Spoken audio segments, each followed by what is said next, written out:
Ciao a tutti, amici Logic Pro Italia. In un precedente video vi avevo fatto vedere come settare le preferenze e quali erano le mie preferenze preferite nei progetti di Logic. In questo video invece vorrei farvi vedere quali sono i miei project setting preferiti e come farli diventare un template. Allora, la prima cosa che faccio io di solito in un progetto nuovo è abilitare la visualizzazione nella ruler anche del tempo in minuti e secondi. Per farlo vado sotto View, Secondary Ruler. Ed ecco che qua ho la visualizzazione anche in minuti e secondi. Se vado su Bits and Time, vedete che mi dice 0 minuti e 28 secondi, ma mi dice anche una ora 01, perché questo sarebbe in realtà impostato per il video. A me piace togliere fin da subito questo primo numero che potrebbe darmi confusione e vado quindi su File, Project Setting, Synchronization e qua dove c'è Place at SMPTE metto 0. Ecco, e così facendo ho già una bella disposizione della mia ruler in bit e minuti e secondi. L'altra cosa che faccio è impostare nella visualizzazione custom anche la lunghezza del mio progetto, che di default un progetto nuovo è a 129 battute, però non lo vedo comodo qua, come funzionava ad esempio nelle prime versioni di Logic Pro X e in Logic Pro 9. Per farlo vado col tasto destro qua in uno spazio vuoto, Customize, Control Bar and Display, ed ecco qua in modalità Custom. Se sono in modalità Bits o qualsiasi altra modalità non posso flaggare questo, ma se sono in modalità Custom posso abilitare il Case Signature e Project End. Eccolo qua, 129 battute. Da qua è molto comodo poi quindi volendo accorciare il progetto al tempo che mi interessa. Quindi se io ad esempio voglio portare il progetto a, che ne so, 100 battute o 3 minuti, ecco che se io vado qua lo vedo comodo qua da accorciare e lo posso fare serenamente da qua, così come ovviamente anche dai triangoli, ma mi piace vederlo qua perché ero abituato già da Logic 9. Rimanendo qua, sempre Customize Control Bar in Display, tolgo ciò che poi non mi interessa, ad esempio non mi interessa vedere la posizione dei locatori, tanto con l'in shortcut lo so esattamente dove lo voglio, e a meno che non abbia dei MIDI, delle tastiere collegate, tolgo anche serenamente questo MIDI in out che magari mi dà solo confusione. Poi rimanendo in questa schermata qua abilito degli altri pulsanti che mi interessano qua, ad esempio tolgo il replace che non lo uso quasi mai e piuttosto metto il pre-fader metering che ho spiegato in un altro video cosa serve per il monitoraggio del segnale in ingresso prima di registrare. E abilito magari anche un altro pulsante tipo il vari speed, che è molto utile se devo provare le canzoni in altri tempi. Ed ecco che qua ho quindi un pulsante che mi fa vedere il pre-fader metering e un pulsante che mi fa vedere il vari speed, abilitato o meno.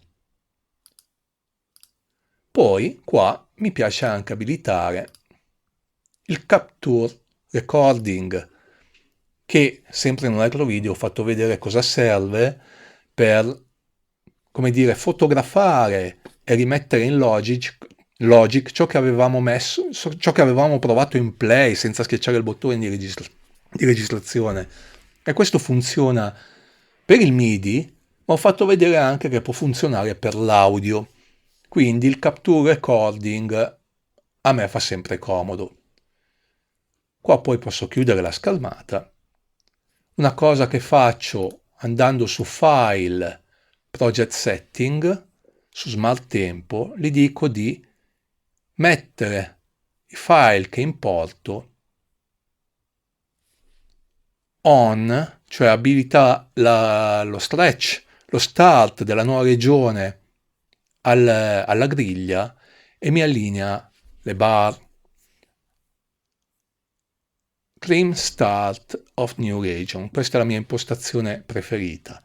Poi un'altra cosa che faccio sempre, vado su MIDI, vado su Chase e abilito il Note Chase, che è utile per ascoltare le note MIDI lunghe facendo partire il playhead da metà di queste, che altrimenti dovremmo farla sentire soltanto, le potremmo sentire soltanto facendo partire il playhead dall'inizio della nota lunga. Un'altra impostazione per me importantissima è quella sotto Recording, dove io abilito sempre l'Automatically Colorize Take.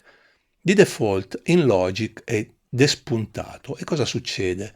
Succede che quando io vado a registrare delle audio take folder che sono impostate nelle preferenze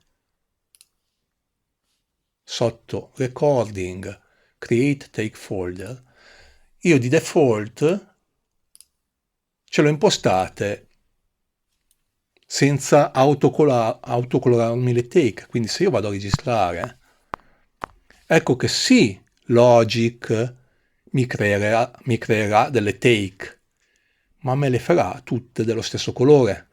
E di conseguenza, quando poi andrò a fare editing, potrei entrare in confusione, perché comunque, avendo lo stesso colore, non sempre è comodo capire cosa succede.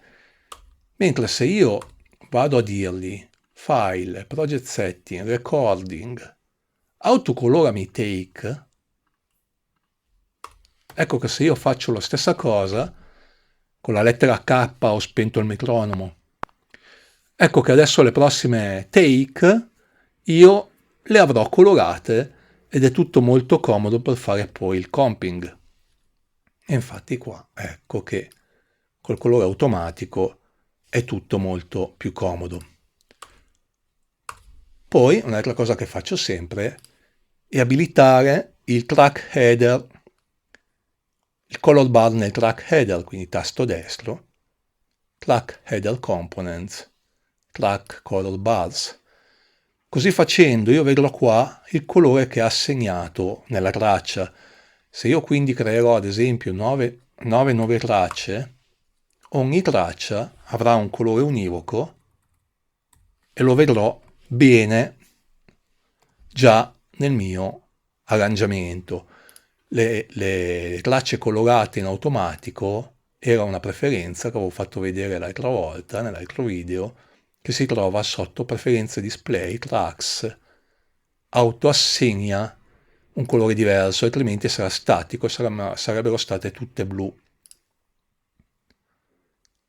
Volendo possiamo già creare un tot di tracce audio che ci interessano in progetto di default, e altra cosa che possiamo fare ad esempio è, se abbiamo dei dispositivi esterni al MIDI, io in questo momento non ne ho di collegati, possiamo già assegnarli.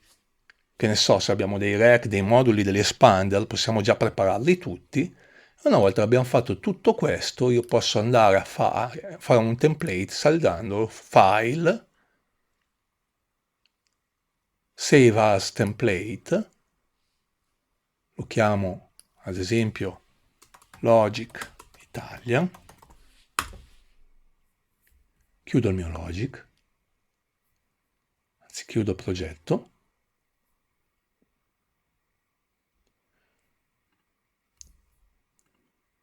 vado su File, New from Template, Project Template, My Template, ed ecco che avrò il mio Logic Italia.